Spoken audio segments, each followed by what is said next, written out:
50,000 years in the making. Our nation has been built on heroes and heart. Explorers, builders, and the brave. Tonight, the Great War.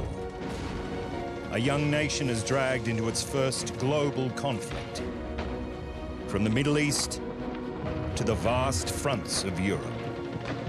Australian farmers, lawyers, housewives, every one a volunteer. Fire! They'll fight with courage and commitment. And from it, the Anzac spirit will be born. This is Australia, the story of us.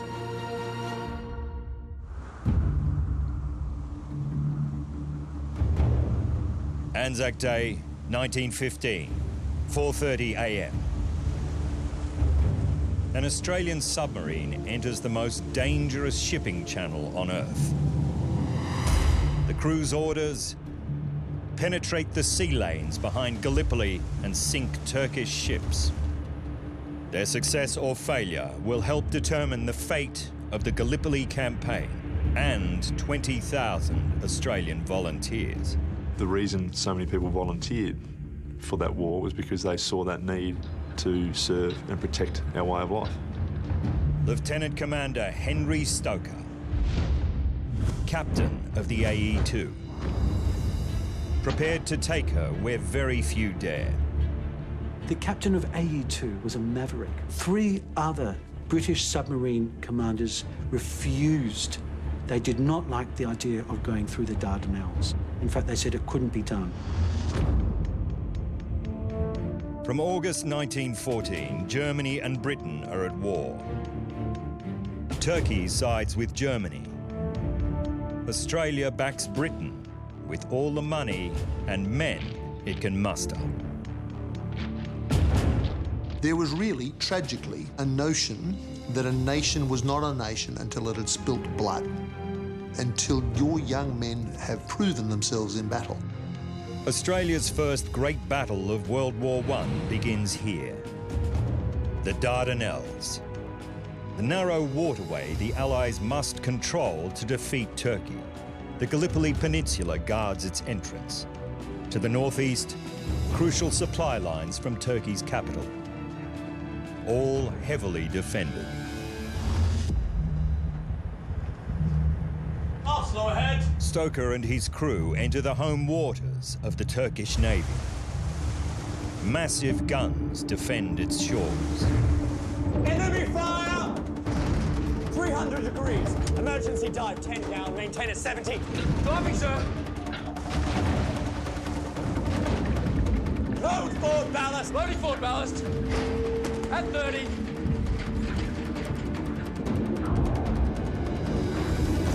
Depth, Suckling! God damn it, man! At 50, sir! Get us to 70, Suckling! Petty Officer Charles Suckling. This is his first submarine posting. 65, sir! 65, Suckling! Like his mates, he gets extra danger money. 40 degrees northeast. Blood money, they call it. He's about to earn it.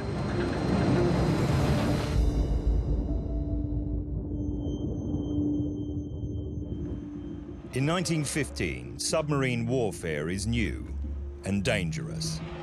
Reliable sonar is yet to be invented. Radios are erratic. The Turks' formidable defenses include a deadly curtain of underwater mines that no Allied ship or submarine has ever survived. Minefield! Steady as she goes. Maintaining at 70. Maintaining 70, sir. The AE2 sails blind into the Turkish minefield. It's creepy, it's eerie, and they can't see a thing because they can't put their periscope up, they can't surface because they'll be caught. Steady.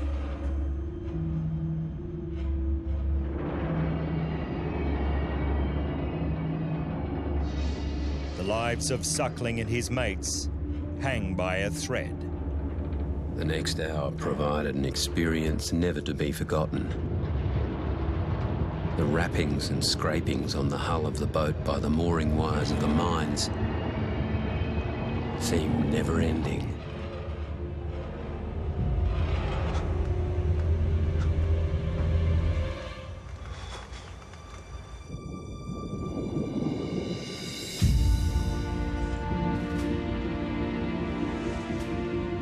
After an hour, Clear. they pass the minefield.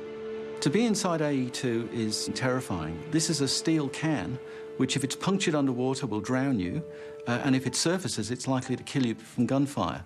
So AE2 is a very dangerous vessel to be in. All right. Bearing. The Australians are now deep in enemy territory. 2623. The waters are thick with Turkish warships.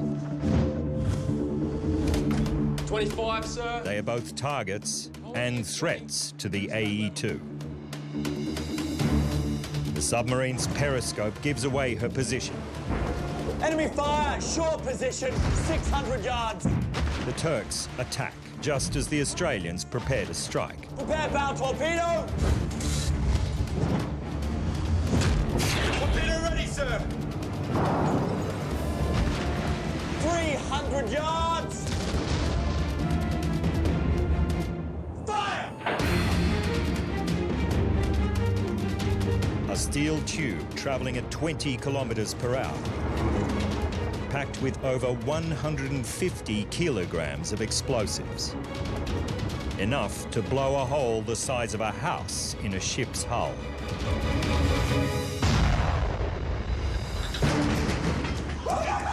The AE2 strikes a deadly blow. Emergency dive. Diving, sir. But desperate for revenge, a Turkish destroyer tries to ram the sub.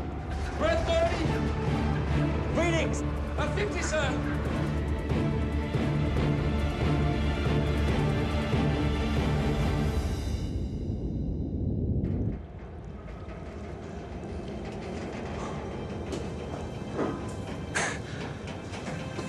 We've made it. Well done. Well done, young man. While Stoker and his men celebrate, the first wave of 20,000 Australians attacks the Turks at Anzac Cove. They show great courage, but barely make it beyond the beach. Gallipoli was essentially a disaster in relation to being landed on the wrong beach and completely underestimating the Turkish defences. But for 5 days, the AE2 harasses Turkish ships resupplying their men at Gallipoli. It's one of the great naval achievements of the war. AE2 was the only unit on the 25th of April that achieved its objectives. The Army failed, the rest of the Navy failed, but AE2 broke into the Dardanelles and cut the Turkish sea lanes of communication. It is the only good news on the 25th of April, 1915.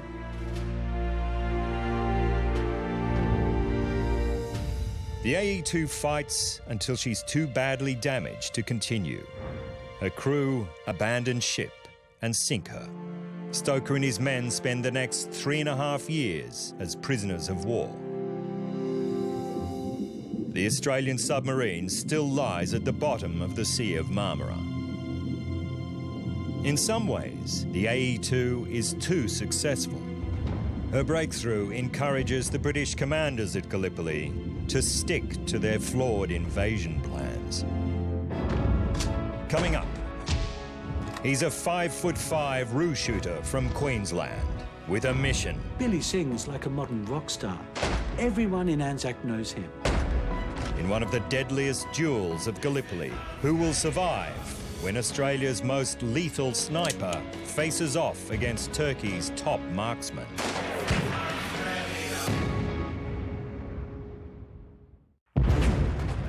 September 1915. The Anzacs have been bogged down in the trenches of Gallipoli for 4 months. Over 6,000 dead. More than twice that wounded, for gains in territory of a few hundred meters at best. Yet from this bloody stalemate, they will forge a new sense of Australia. As the first guys hit the shore, and this is not made up, and this is not mythologising, they actually shouted as they were charging up the hill, "Come on, Australia!" Sniper Billy Singh, Queensland Grue shooter, just 5'5", about to engage in a deadly duel for his country and to protect his mates. Billy Singh is like a modern rock star. Everyone in Anzac knows him, including, in fact, several generals and even an admiral go up the front line to watch him shoot. Officially, Billy has killed 150 Turks. Unofficially, 300. The diggers keep their own tally, like a cricket score. The Turks also have a crack shot assassin. The Aussies only know him as Abdul the Terrible. He's killed 70 Anzacs. Billy's determined to stop him shooting anymore. Billy Singh isn't even meant to be at Gallipoli. His dad is Chinese. Officially, Australia bans volunteers of non-European descent. But recruiters turn a blind eye. Billy Singh is too good to keep out. Billy Singh's not alone in being a non-white Australian soldier. I mean, there are about 1,000 Aborigines who also joined the AIF, who are also not supposed to be in uniform and are also fighting for a white Australia. The test that's applied to these men is not, when they're in uniform, what colour are you? The test is, are you a good soldier? In adversity, we all come together. And that's what Billy Singh did. In adversity, he goes, I know there's racism. I know I'm treated like a second-class citizen. But for the better good, for the greater good, I'm going to ignore that and fight for Australia. Billy works stretches of trench nearest the hunting grounds of Turkish crackshot Abdul. He knows that if he keeps hitting his targets, Abdul will eventually come looking for him. Abdul analyses Billy's victims, checking entry and exit wounds. He triangulates back, looking for clues to Billy's hiding place.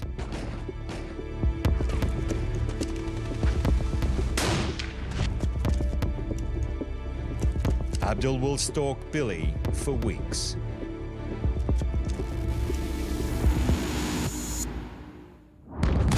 Billy Singh isn't the only Anzac looking after his mates. Lance Corporal William Beach, a 36-year-old builder from Sydney, invents the periscope gun. Made from army-issue shaving mirrors and old crates, it allows the Anzacs to shoot at the Turks with no risk of being shot themselves. There's a really rich sense and a rich history of invention in Australia. It's that ability to make do with what you have and to be able to engineer the situation to your advantage. Beach's ingenuity saves countless lives. But the periscope gun is nowhere near as deadly as a skilled sniper. Billy hunts the trenches where Abdul hides. Today, he'll get his best chance for a shot. Got potential movement. The sniper feels when he tumbles an enemy out of a tree or picks him off from behind a rock that he is saving the lives of his own companions. If allowed to live, that soldier will kill or injure an unlimited number of lads. While the Australian closes in on Abdul's hiding place, so does the Turk pinpoint Billy's position. Two hitmen, each with the other in his sights. Both desperate to be the first to see a clean shot.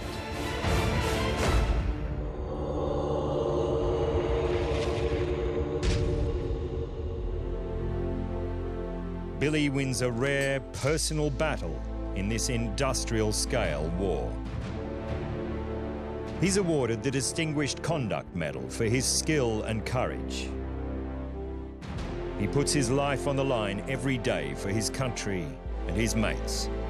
The kind of loyalty in adversity that becomes synonymous with Gallipoli. Well, the Anzac spirit, to me, is something that's been carried on since Gallipoli, and something that we need to protect, because what it is are the values that I believe we now have founded our culture on. Despite the cost of thousands of lives, the Anzacs make little new ground. British military censorship means few Australians, including Prime Minister Andrew Fisher, are aware of the bloodbath. Coming up, they censored the entire document. A whistleblower determined to beat media censorship and for Australia to know the truth. Do you know how Andrew Fisher got to learn of the landing? He read it in the newspaper like every other Australian. His 25-page letter will change the course of the war and save thousands of lives. His name is Keith Murdoch.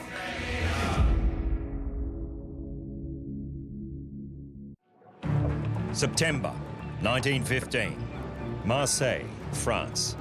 5 months since the disastrous Gallipoli landing, the SS Moulton stops on her way to London. Carrying a letter that could save thousands of lives is Australian journalist Keith Murdoch. Ambitious. Determined. One day he'll found what will become one of the world's largest media empires. Now, he must smuggle the secret letter past British intelligence. Murdoch has witnessed firsthand the dire situation at Gallipoli. Nearly 7,000 Australians dead, and the living pinned down. Still in sight of the beach they first landed on. Perhaps the landings were not the greatest blunder. The greatest blunder was not withdrawing the troops as soon as it was obvious that the objective could not be achieved. The politicians and generals didn't want to admit they'd made a mistake. At home, Australians are unaware of the mistakes and the war's full horror. They get only heavily censored letters and news reports from the front. Even Prime Minister Andrew Fisher is kept in the dark.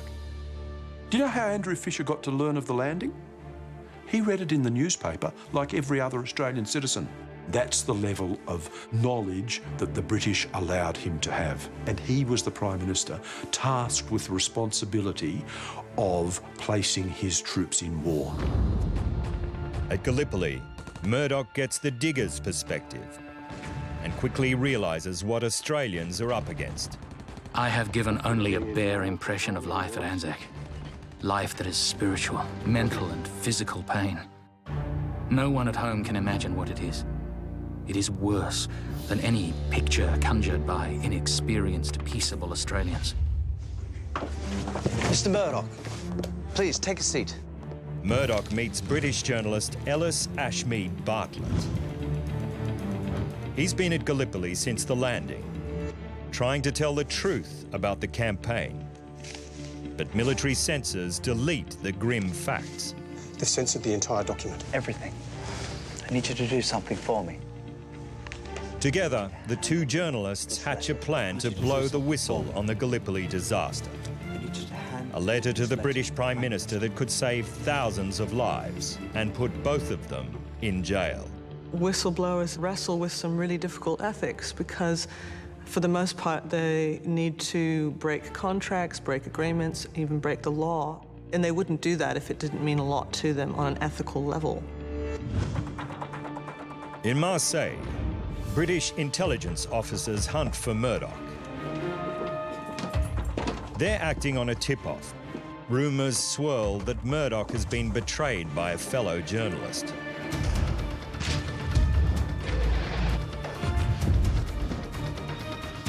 The letter he carries contains the truth about Gallipoli. It's dynamite, but only if Murdoch can deliver it. Mr. Murdoch! What seems to be the problem? Mr. Murdoch, I have orders to ask if you're carrying any letters.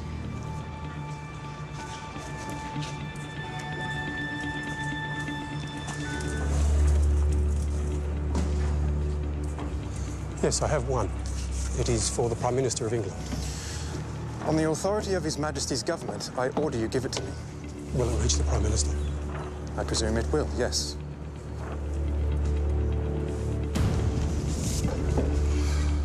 The letter vanishes into Britain's military bureaucracy. It's never seen again. Thank you for your cooperation. But Keith Murdoch is not finished yet. Remarkably, Murdoch has committed the entire letter to memory. He rewrites it. This time, he addresses it to the Australian Prime Minister, Andrew Fisher. It will become known as the Gallipoli Letter. It is undoubtedly one of the most terrible chapters in our history. 2 of our finest light horse regiments were wiped out in 10 minutes. We lost 500 men, squatters' sons and farmers' sons, on that terrible spot. What I want to say to you now, very seriously, is that the continuous and ghastly bungling over the Dardanelles enterprise was to be expected from such a general staff as the British Army possesses. This letter gets through. The fallout is swift and far-reaching. The British commander at Gallipoli is sacked, and evacuation plans begin. On December 20, 1915, 8 months after the landing, the Anzacs withdraw. The Australian-run evacuation is the best planned part of the entire campaign. 20,000 men leave Turkey over 2 nights, and not one soldier is lost. They owe their lives, in part, to Keith Murdoch. What Keith Murdoch did was puncture that bubble of hypocrisy, I suppose, and demonstrated that very often governments use rules about censorship not so much as to preserve national security, but to prevent blunders and inconsistencies being exposed. After the war, Murdoch buys stakes in newspapers across Australia, the seeds of a worldwide media dynasty. Australia is shocked and devastated by the truth Murdoch reveals, but we stay committed to the war. The survivors of Gallipoli and fresh volunteers now head to France and the Western Front. But it's not just men who will prove themselves in the worst killing fields in history. Coming up, she's awarded the equivalent of the Victoria Cross for nurses. For too long, we've associated heroism just with male courage. How an extraordinary idea in battlefield medicine results in an act of great bravery by nurse Alicia Kelly.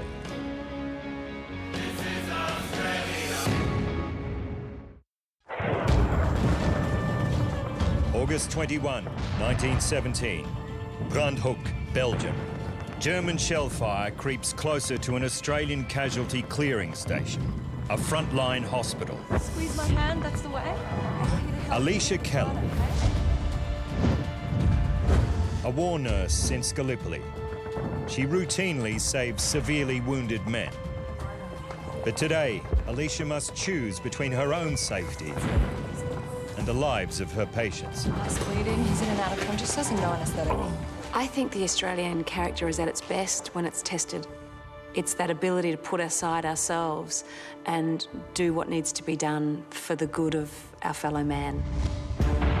The First World War is dominated by machine guns and heavy artillery.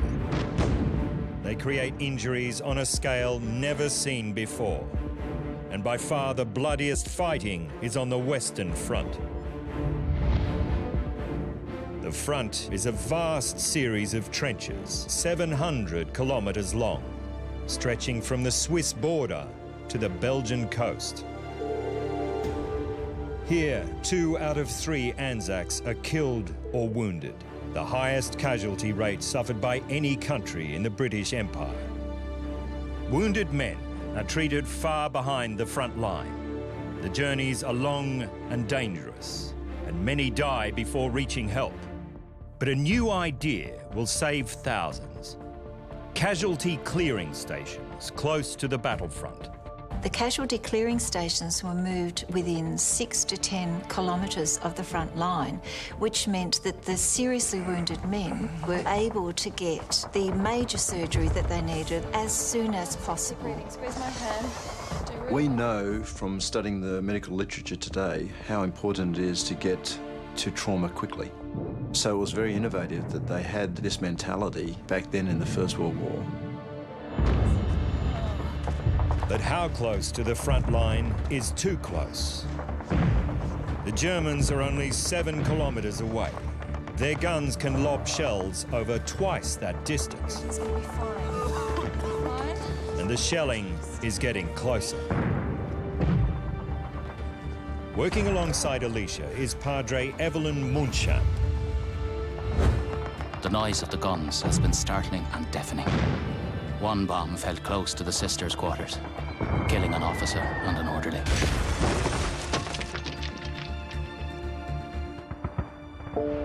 Over 2,000 nurses like Alicia serve in the Australian Army Nursing Service. In Cairo, London, Lemnos, on hospital ships in the Mediterranean, as well as caring for the wounded from the battlefields of France and Belgium. For too long, we've associated heroism just with male military battle courage. The nurses were just as heroic. Nurses must be between 21 and 40 and single to enlist. Many of those who marry keep it secret so they can keep working. Australian nurses are not supposed to be deployed on the front line. The peak of a nurse's ambition when she was at the Western Front was to actually get to a casualty clearing station. They wanted to get as close as possible to their boys to make the greatest difference that they could. The German bombardment intensifies. Many of Alicia's patients are too badly hurt to be moved. Medical staff, please, to the shelter now, please. Medical staff, please. She gets the order she's been dreading. Sister? Sister Kelly, please, come now. I know I will. I'll follow you. No, you must come now, I know please. I will, I promise. Sister Kelly, please, I beg you, come now. Please, come on. You must come. She must leave her patients in their beds, immobile, vulnerable, terrified.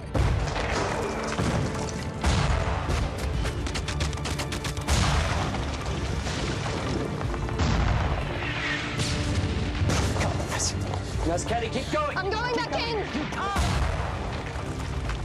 Alicia's loyalty to her patients outweighs her instinct for survival. James, what are you doing? You need to get back into bed. Come on, please, do that for me. That's it. That's the best way. Stay calm, okay? She spreads calm, comfort, Fine, gentlemen, we're gonna be fine. and some inventive armor. I want you to put this on your head, okay? It might just protect you. James, I want you to do this for me. Clearly she understands what's going on. She'd be very well aware that at any moment one of those artillery shells could land. But she does it because, again, she's displaying that Anzac spirit, because she knows that that's her job. I know the basins are useless for protection, especially with a direct hit. That's all we have to do. But they are especially good for morale.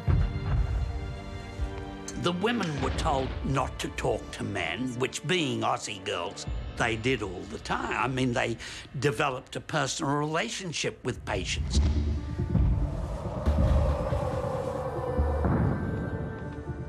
Alicia's colleagues take refuge from the attack in the bomb shelter. Where's Sister Kelly? She went back. The Germans continue to lob 40-kilogram shells at the clearing station.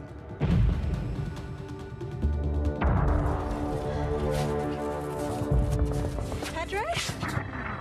Risking his own life, the Padre goes back for Nurse Kelly.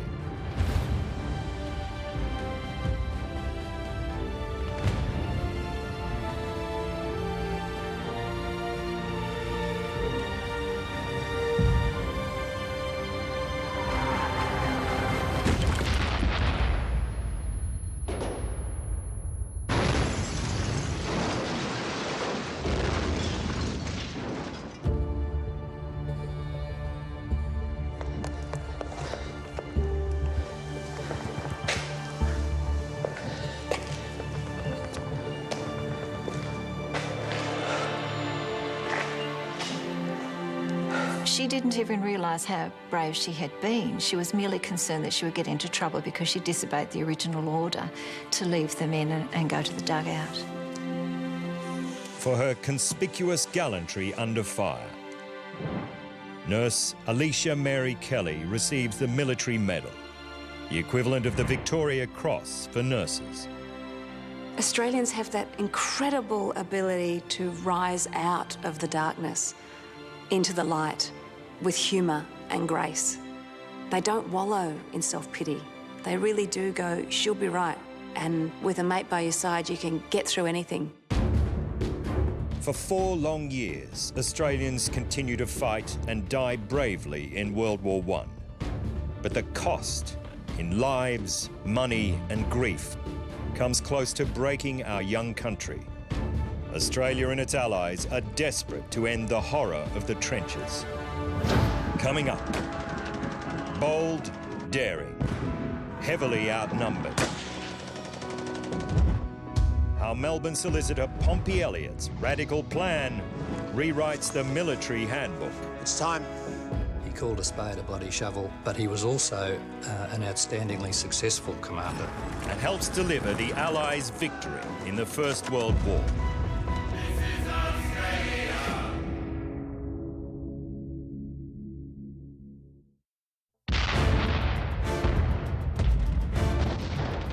France, 1918.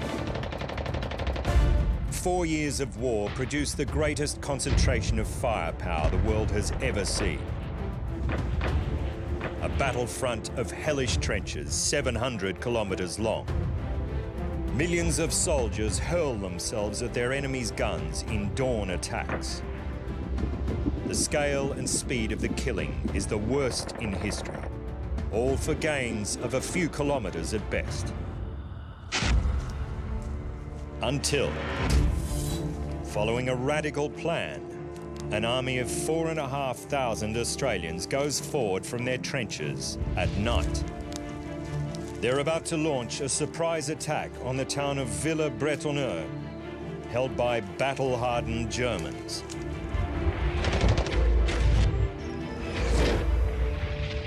Heavily outnumbered, the Australians will begin the fight without the support of the great guns that have dominated the war so far. One of the clever things in this case was the lack of an artillery barrage before the attack. A barrage that was so expected that if you skipped it, things would be a surprise. And a night attack, too. Armies generally patrolled at night and attacked at first light. Gather round. It's a plan that many consider insane. If it succeeds, it could change the course of the war. And it's all the brainchild of Melbourne solicitor, now Brigadier General Pompey Elliott. Brilliant, appalled by the cost of trench warfare, determined to find another way to fight and win. This village is the key to the Allied supply line. He was controversial, compelling, forthright. He called a spade a bloody shovel, but he was also an outstandingly successful commander. The war is going badly for the Allies. The Germans have only just taken the town of Villers-Bretonneux. If they hold it, they will be a decisive step closer to taking Paris and winning the war. Pompey knows the Germans must be pushed back now. His plan, Anzacs will move in at night, quietly encircle the heavily defended town and take the Germans by surprise, all in darkness and without artillery, just the weapons the Australians can carry. But only hours before Pompey plans to attack, he's still waiting for final permission. Some senior British officers have grave doubts about his tactics. Meanwhile, the diggers wait, nervous, vulnerable. At the last possible moment, Pompey gets the call he's been desperate for. Right, man. This is it. Now the Australians will attack in great numbers and from outside their trenches. We've got this, man. Section Commander Sergeant Walter Downing is an 8-month veteran of the trenches. Men muttered, "It's Anzac Day," smiling to each other, enlivened by the omen. The die was now cast. It seemed there was nothing to do but go straight forward and die hard. On the eve of Anzac Day 1918, It's time. Pompey Elliott's troops begin the battle that could change the course of the war.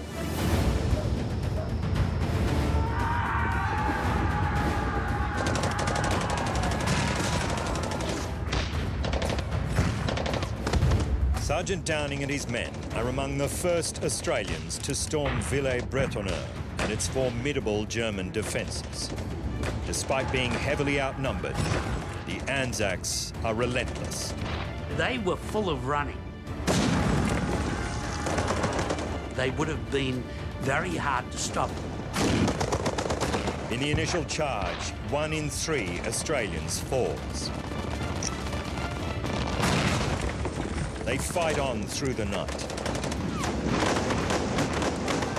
The Australians kill, wound, or capture more than 10,000 Germans.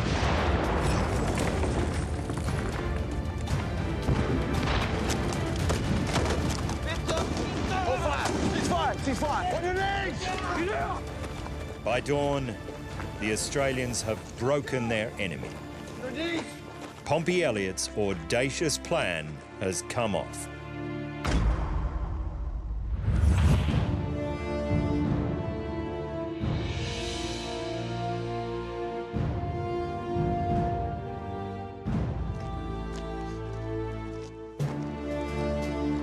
Pompey's attack is one of the boldest manoeuvres of the war.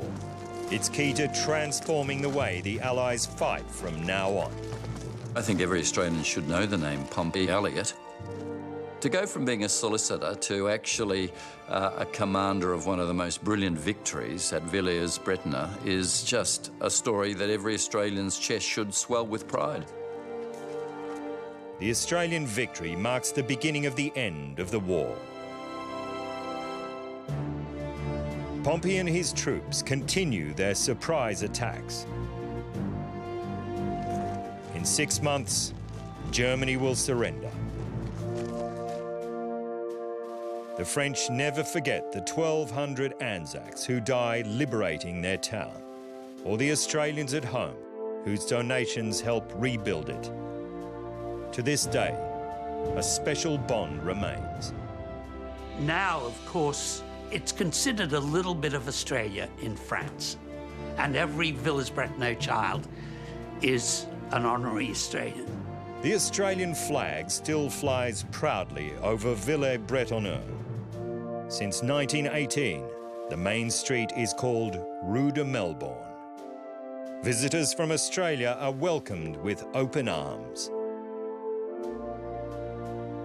And every day, local school children are reminded of what the diggers did. Those guys had a tenacity, and a willingness to sacrifice for what they believed in. And that is the very essence, I think, of what the Anzac spirit is. With its allies, Australia wins the war, but pays a shocking price. Out of a population of just 5 million, 400,000 fight. 1 in 7 will never come home. 150,000 return broken in body or mind. Despite the terrible losses, Australia emerges from the war with confidence, pride, and somehow optimism. We dream of a modern, connected country and hope for prosperity and peace.